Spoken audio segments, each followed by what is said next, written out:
Welcome to The Explainer.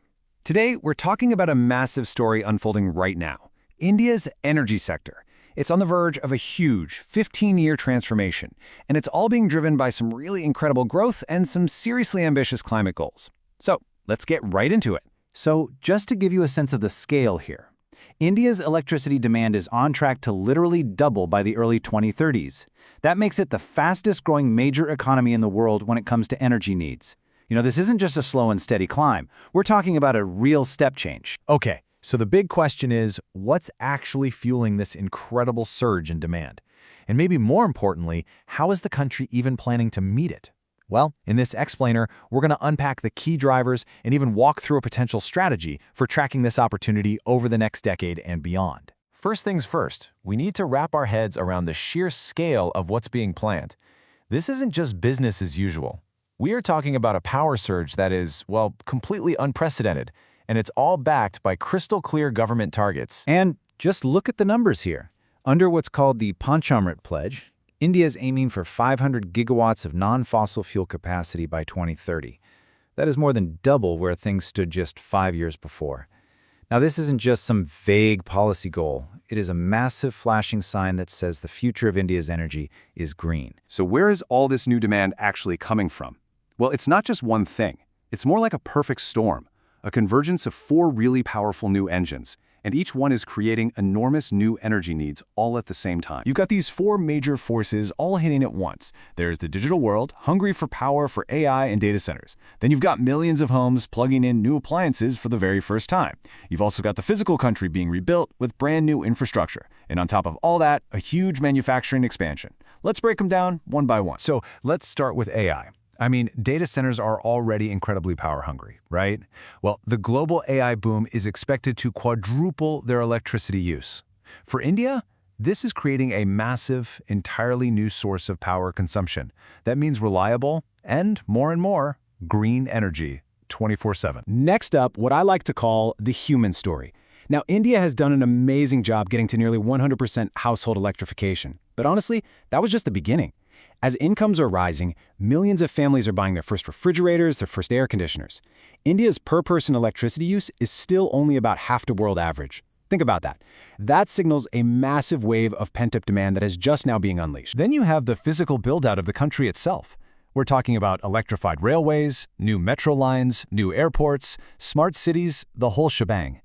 Just take Indian Railways, for example. It's on track to need 10,000 megawatts of power by 2030, all by itself. That right there shows you how modern infrastructure is just fundamentally hardwired to electricity demand. And finally, manufacturing.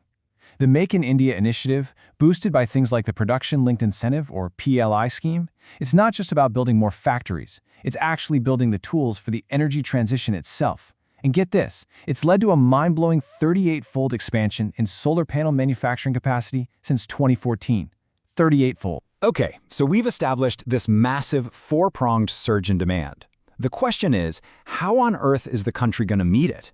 Well, that brings us to the other side of the equation, the supply side. Let's look at the government's green energy blueprint. And remember that PLI scheme we just mentioned? It's doing double duty. It's not just driving demand, it's a really smart, strategic tool to build a domestic supply chain. By encouraging local production of things like solar panels and batteries, India is cutting down its reliance on imports and really taking control of its own clean energy destiny. And none of this is happening by accident.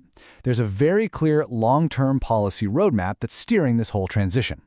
From finishing village electrification back in 2018 to that big 2030 renewable target and all the way out to the 2070 net zero goal, every single step provides clarity and predictability for investors and the market. So that brings us to the final piece of this puzzle.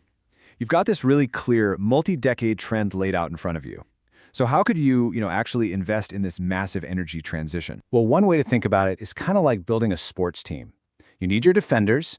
These are your stable, often government-backed utilities that provide steady returns and dividends. But you also need your strikers, your high-growth private companies that are all in on renewables and chasing some really big goals. So, let's talk about the strikers first, the growth players. You have giants like Tata Power, which is making a huge pivot to get 70% of its capacity from green sources by 2030. Then you have the pure-play renewable developers, like Adani Green, aiming for a massive 50 gigawatts of capacity. These are the companies that are betting big and moving fast. On the other side of the field, you have your defenders, your anchors. The whole idea here is stability. Take a company like Power Grid.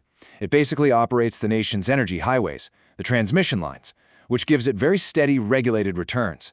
Then you've got transitioning producers like JSW Energy, which is methodically shifting its portfolio towards a goal of 84% renewables by 2030. And to round out the team, you could look at players like NTPC. As the country's biggest power producer, its shift into renewables is a really big deal. Plus, it provides those stable dividends. You also have niche specialists like NHPC. Its hydropower assets are absolutely critical for keeping the grid stable, providing power when the sun isn't shining or the wind isn't blowing. Now, for a lot of people, the most practical way to play a long-term trend like this is through something called a systematic investment plan, or SIP. The idea is super simple. You just invest a fixed amount of money, say every month. This approach helps average out your purchase cost over time, so you're not trying to time the market. It lets you build a position steadily without needing a huge pile of cash to start. And you know, getting started is way more straightforward than you might think. It really just boils down to picking a broker, choosing the mix of companies that fits your own goals, setting a monthly amount you're comfortable with, and then automating it.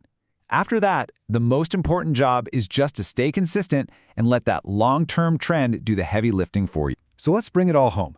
The bottom line is this: India's energy transformation isn't some short-term fad. It's a foundational, multi-decade economic shift.